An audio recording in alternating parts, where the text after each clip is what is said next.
Manx Radio's Countryside is brought to you by NFU Mutual. Hello and welcome to the brand new series of Countryside here on Manx Radio. I'm Simon Clark. And I'm Kirree. We catch up with some of the people in attendance at the Leaf Open Farm Sunday down at Orrisdale and Ballasalla. And I went along at the end of TT to find out how things had been on what are the newer campsites on the Isle of Man. Well, certainly a new location at Silly Moos up Andres.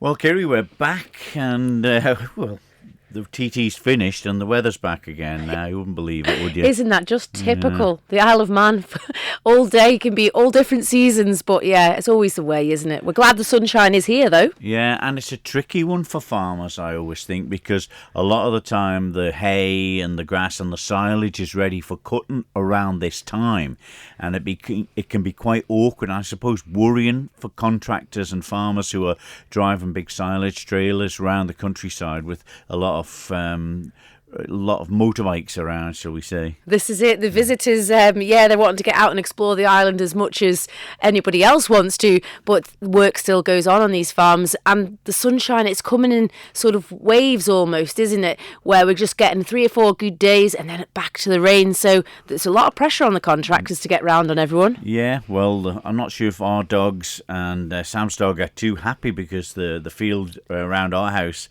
was, a few feet high with the grass, waiting for a good opportunity to get it cut, and they were bouncing up and down in it, jumping it, and they came the other day and it's all cut down. But what a sight that is to watch now. Stephen Brew and Tank and all the contracting gang that come and do that grass. I mean, the mower now with one on the front of the tractor, one on the side does it. Massive hay turner, as I call them. Yeah, of course. What they're called now. And it spread the grass out over the whole of the field, so that it would dry instead of being in rows. And then a day or so later, they came back. The hay turner was reconfigured, rode it into big rows, and a massive round baler come and baled it and put the wrapping round and everything. Done in 2-3 days. Well, this is it. It's incredible. But the investment in that machinery now, Simon, you're talking hundreds of thousands of pounds, and it's done so quickly, only a few operators. Once it would have took a team of people to do that work, and probably over a longer period of time as well.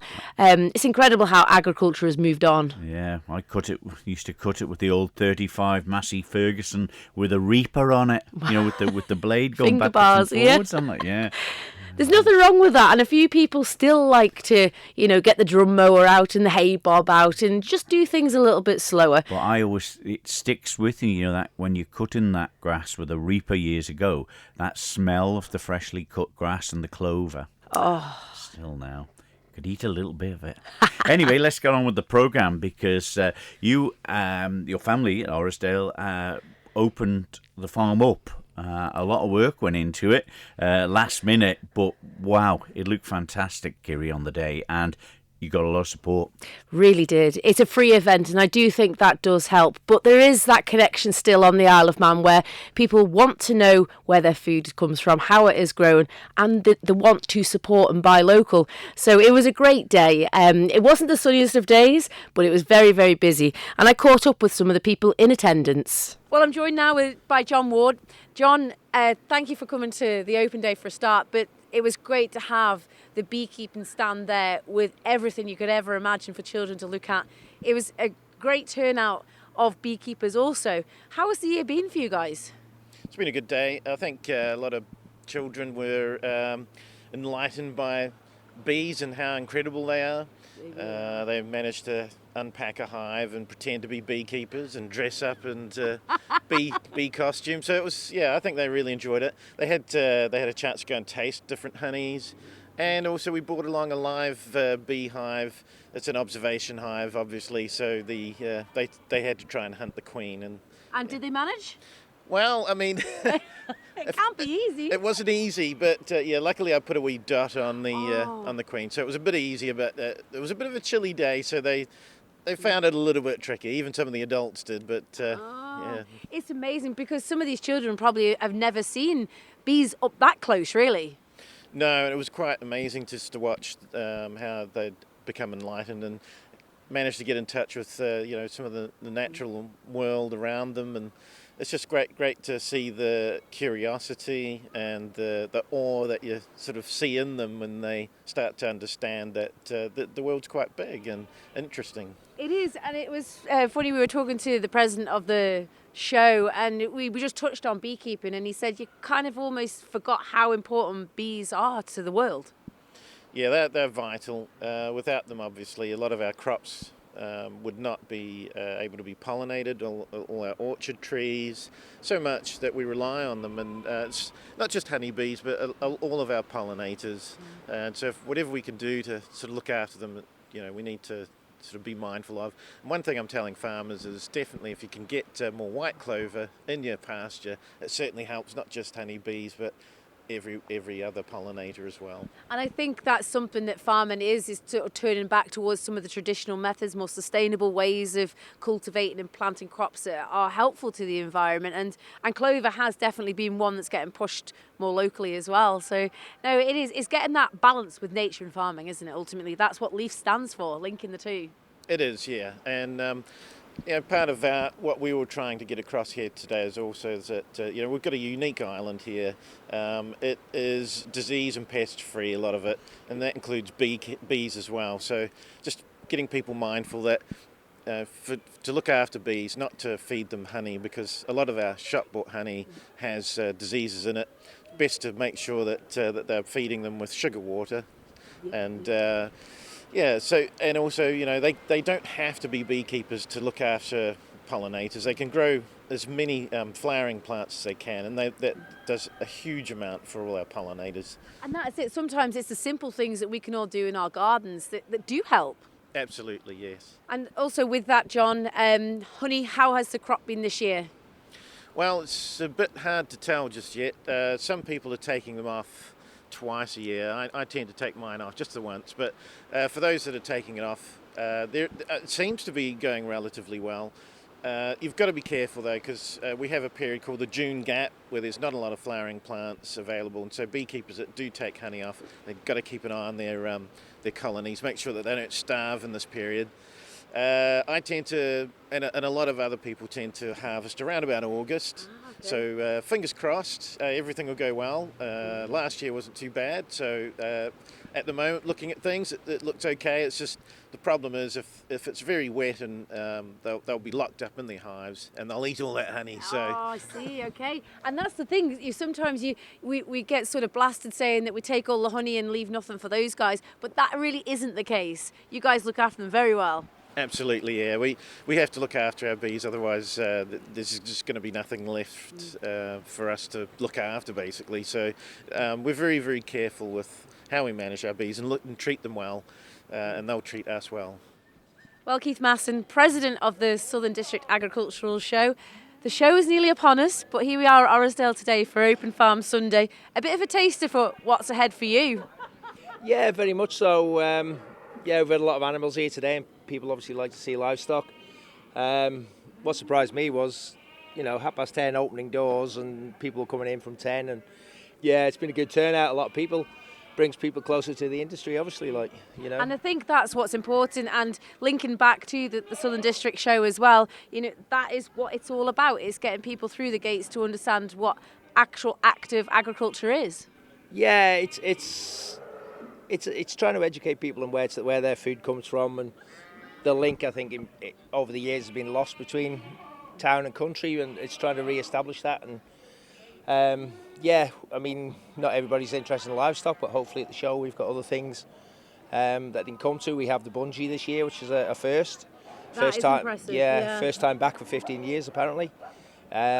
We've also, hopefully, we're going to have a motorbike show this year, continuing on from the truck show last year. So I think last year we got it pretty well right, and hopefully we can just add a few tweaks and build on that.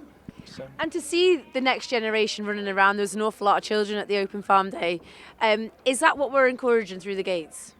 Yeah, that's really what we need to encourage, is the future generations to know where their food comes from. Through education and through events like this, they can come and see, the lambs running around, and we had the goats today and we had cattle, and we need to establish that.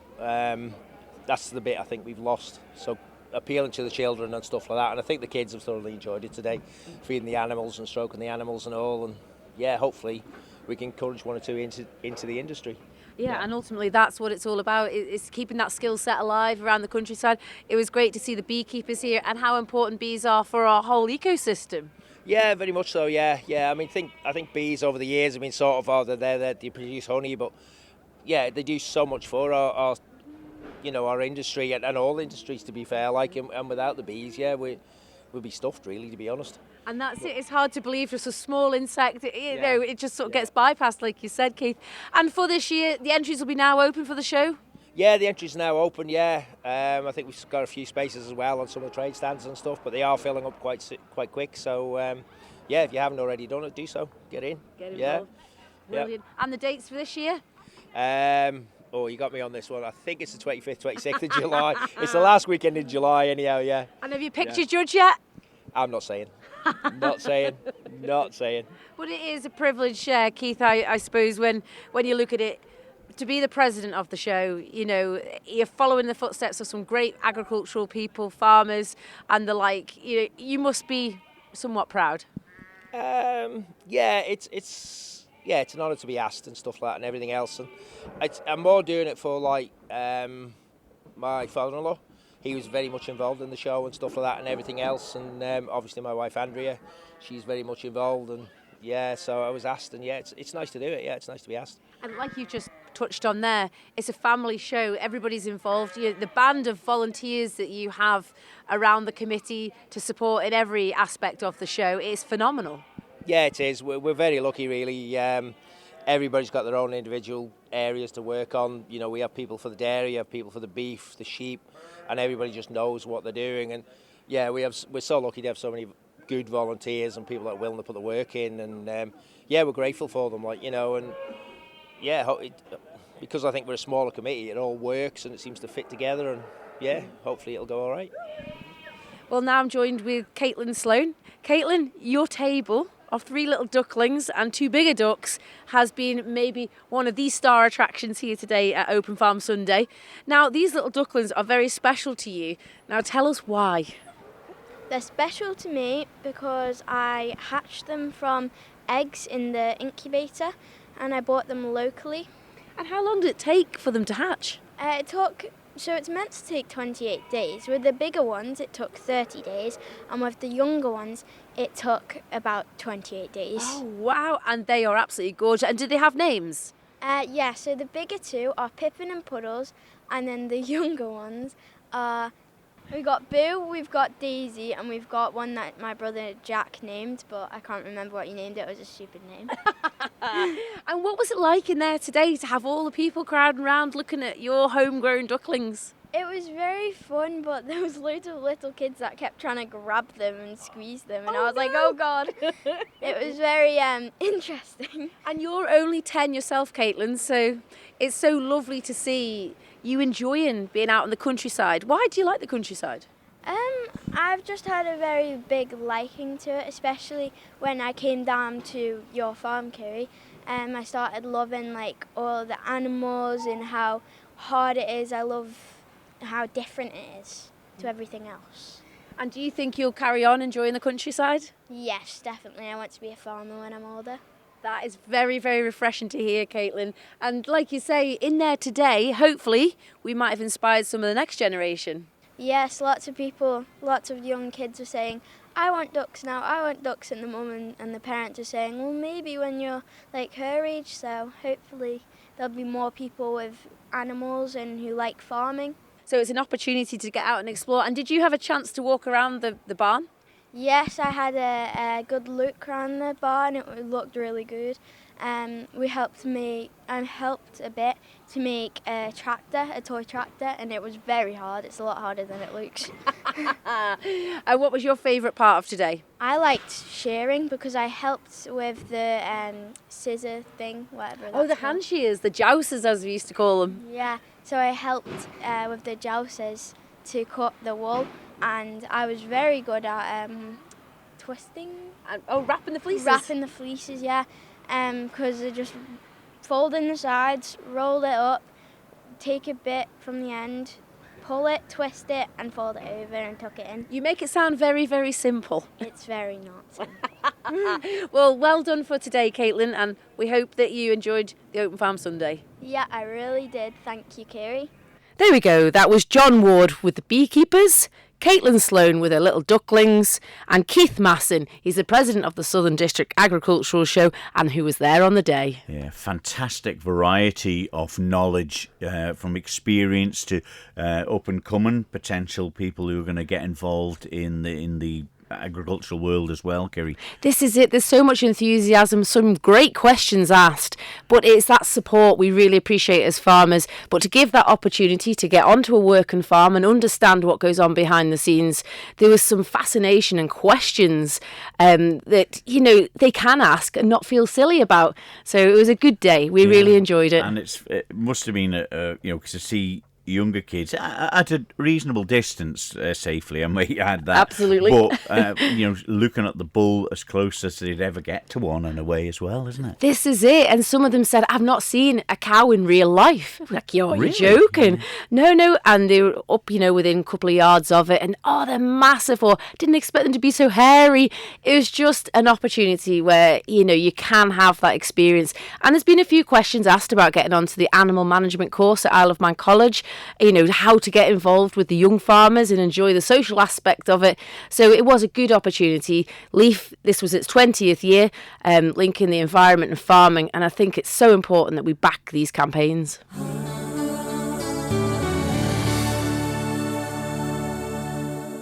You're listening to Countryside here on Manx Radio with Kirree Kermode and myself, Simon Clark. Well, a lot of visitors on the Isle of Man go to the various wonderful, I might add, campsites that are dotted around various parts of the Isle of Man.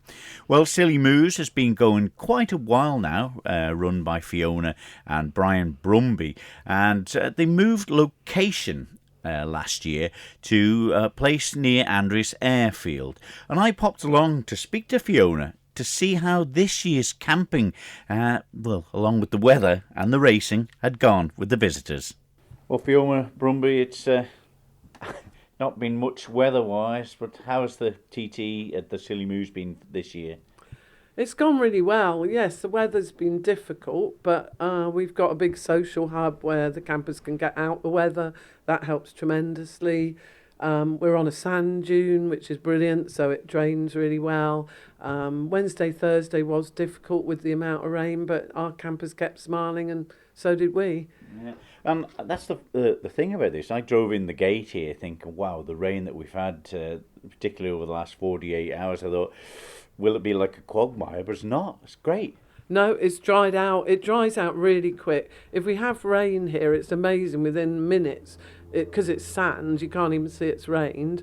And we get the most sun here. We're in the sunny north. We're probably the sunniest bit of the island and the driest normally. So yeah, it's great from that point of view. And we get the wind, so that dries it out as well. Well, obviously you were involved in the previous location with the Silly Moos and the move over here to the Andreas part of the old airfield. I mean, when was that? When did that happen? We got planning last year, very close to TT. I think it was about 3 months before, so it was a bit of a rush to get it all up, but we got up and running for TT last year. Didn't have many campers, but it was good to get the site going. We then did the Manx, and that went well. We had a lot of support from locals, and we're up and running now for this year for both. So it's been great. It's been a learning curve, but good. Yeah, and a big challenge moving. I mean, how does it compare size-wise and facility-wise? It was a big challenge moving everything. We had to put everything in storage for a while. But size-wise, we're smaller. We're not going to have as many campers. So it's a smaller site, but it's easier to manage. It's a nice flat site. You can view it all from reception. We've got the same toilets and showers, which our campers really like. We did them up a few years ago. They're in very good condition. And yeah, it's all worked really well. But I spoke about the views here, Fiona. Yeah, the view's spectacular. You've got the whole mountain range. Our campers love the fact they can see the mountain section of the course. They know if the road's open because we can see vehicles going over it. We got a shot the other night. We could see all these lights up there. We thought, what's going on? And of course, it sadly been a crash, but it meant that our campers know the mountain's shut. The foreign visitors, we've got Belgian, French, Dutch, German, Swiss. They all absolutely love the view, you know, think the Any island's Manx? beautiful. We do have a few locals. They rent their houses out for homestay and they come and camp with us. So yeah, we do have a few Manx as well. Rima, obviously, this site, Fiona, is the other site was on the course, basically. This one's a little bit further away. Has that been challenging or helpful with the racing? You know, the not people not sure whether it's going ahead or, you know, and they can stay here a bit longer? I would say in general it's actually a benefit not to be on the course. Although we liked being on the course, we can get deliveries anytime. So from our suppliers like Robinson's and so on, WDS or whatever, it's much easier. For our campers, it's easier because they didn't like being shut out or shut in, you know, so although they liked being on the course from point of view of viewing, from every other point of view they prefer being off the course. So no, it's not been an issue at all. We've got a really good village shop, we've got a village pub, so you know, they've got supplies nearby. Obviously we've got on-site catering with North Harvest. So no, our bikers, weirdly, we never thought they would, but they actually like this site better. And yeah, it's what I like is so quiet. I mean, when we were on the course, obviously you got the constant noise of bikes on the course, and it's just lovely up here. We've got skylarks in the sky. The campers can't believe there's hares running around the tents. You know, it's a totally different sort of vibe, and yeah, everyone's happy with it. Yeah, I suppose, is transport been difficult? Obviously, there's been a bit of kerfuffle with travel around the Isle of Man, particularly at the end of this week. But how has that been? Yeah, transport is difficult. We're not on a main bus route. To be fair, the bus company have put some extra buses on as scheduled rather than having to book them, and that's really helped my campers. So they have tried to help. But yeah, for people who don't have a bike or a car and don't want to move their motorhome or van, it is more challenging out here. A lot of them bring bicycles. The north of the island's got relatively flat, so you know, a lot of them have got about with bikes. Some of our marshals cycle to their marshalling points from here. You know, it's not that far to Sulby Bridge, Ginger Hall, and so on. So no, it's a bit more challenging the other site, but generally people have been happy with it. And we go and rescue them. We've had several bike breakdowns. We've had to go and rescue people. The funniest one, I must tell you, we had a lovely Polish girl staying here who was a marshal, let's say very attractive girl, and she broke down in the middle of Kirree plantation. She's still here? No, she's left now. She's left now. But she broke down in the middle of Kirree plantation and dropped her bike. She had no idea where she was. She phoned me in a real panic. It was getting dark. And this is so funny. My husband, she did what 3 words, so we knew where she was. My husband went into the social hub. There's a lot of guys in there, and said, is anyone sober, not been drinking, could drive a van to go and rescue someone from Kirree plantation? And it was all, you know, it was a few murmurs, no one really said anything. And then when he said who it was, and it was a very attractive female, literally everyone bolted out the door. I'll go, including Sam Murray, much to his girlfriend's disgust. It was highly amusing. But yeah, and then when we had a guy break down in Laxey and we wanted someone to rescue him, let's say they weren't quite so keen. So, but yeah, we've done quite a few rescues. A few of our campers got in trouble with the police over speeding, and we've had 1 bike impounded. But yeah, we help them as much as we can. That's what we're here for, you know, to help them in a crisis. Well, even just walking around here, one fella had just come up and said, has anyone got a boost pack? You know, I can't get my bike started. And 2 people come up and said, yeah, I've got one here, I'll be round at yours. And that's the camaraderie that exists in the camping environment, isn't it? Yeah, the camping, it relies on trust. We touch wood. I'm touching the side of reception. We've never had a phone stolen. You know, phones are out charging. Some people leave them all night. You know, they don't keep an eye on them. it's brilliant. The camaraderie, they're all here for the same reason. We've got a lot of marshals on our site. We do a sort of special rate for marshals because we want to support the racing. They pay a lot less than our normal campers. And so it creates a brilliant atmosphere. They all come every year, they know each other, and you get this brilliant camaraderie. It's interesting, we've had a lot more females on motorcycles this year, which is brilliant to see, travelling on their own. Some have come from abroad, and that's really good to see because it's a very male-dominated sport. But I know they're trying to promote more females to get into motorcycling, and we're seeing that. And what about the future? Is that looking bright and positive for you on this particular site? Yes, bookings for 2027 are coming in left, right and centre. Most of the people who've stayed this year say they want to come back next year, so obviously that's always good. I always worry what with our PC society, will the TT survive another year? But I'm hopeful it will, and there's plenty of people wanting to come to it. It's not put people off. It's been a very difficult year, obviously with the sidecar. Some of our campers did leave the island when they cancelled the sidecars. They were that upset. A lot of our campers have gone home early because of the weather. And we did have a lot of no-shows one day randomly. We couldn't quite work out why. Whether people looked at the weather forecast for race week and just decided they didn't fancy coming on a bike. But no, I think the future's bright. No one can do anything about the weather. We're always going to have to face that. But there's certainly the enthusiasm out there for the TT. And the beauty of this is out here in Andreas, and we're sort of blessed with a lot of good campsites dotted around different parts of the island to suit everybody, really. Yeah, I think people need variety. If they want a party site and to be like Monaco, they go near Douglas, where the sites are bigger and it's a bit of an all-night party. My campers want to get a good night's sleep. A lot of them are marshalling long days. They want a decent sleep. So we're a quieter site, and that works, And they love the Manx Countryside. And we collaborated with Bride Tea Rooms, so we gave all our campers a voucher for Bride Tea Rooms to help them, because obviously they're relatively new, and that's been brilliant. They've really appreciated having some money towards buying tea and cake. Who doesn't like tea and cake? So yeah, it's nice working with the local businesses up here.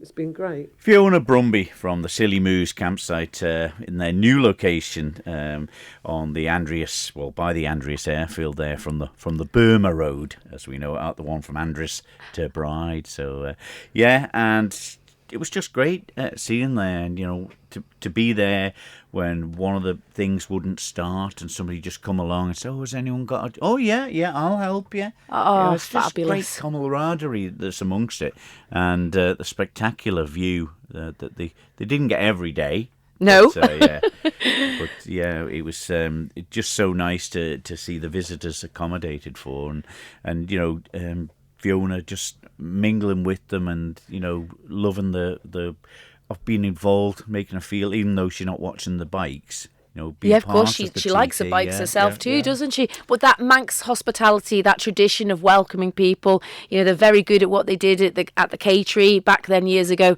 and they've brought it with them, and they don't lose that ability to chat with our visitors, point them in the right direction. And there were so many different accents, from around the world this year. It's a really special TT, although the weather didn't always help. No, it didn't. And you heard you talking in your first pieces from the Leaf Day about the honey. And, of course, we've got 3 beehives, and we've took some honey out of ours now. And, again, you look at it and you think, surely it would have been full by now, but it's a tricky time with honey. The weather hasn't just been as good as we'd like it. It's been quite cool. Practice week wasn't too bad, a bit of heat, but we could just do with a little bit more sunshine, couldn't we? Are we ever happy? No, we're not. Anyway, we'll be back next week with more from the countryside. So until then, from me, Simon Clark. And me, Kirree Kermode. We'll see you next week. Bye-bye. Bye-bye.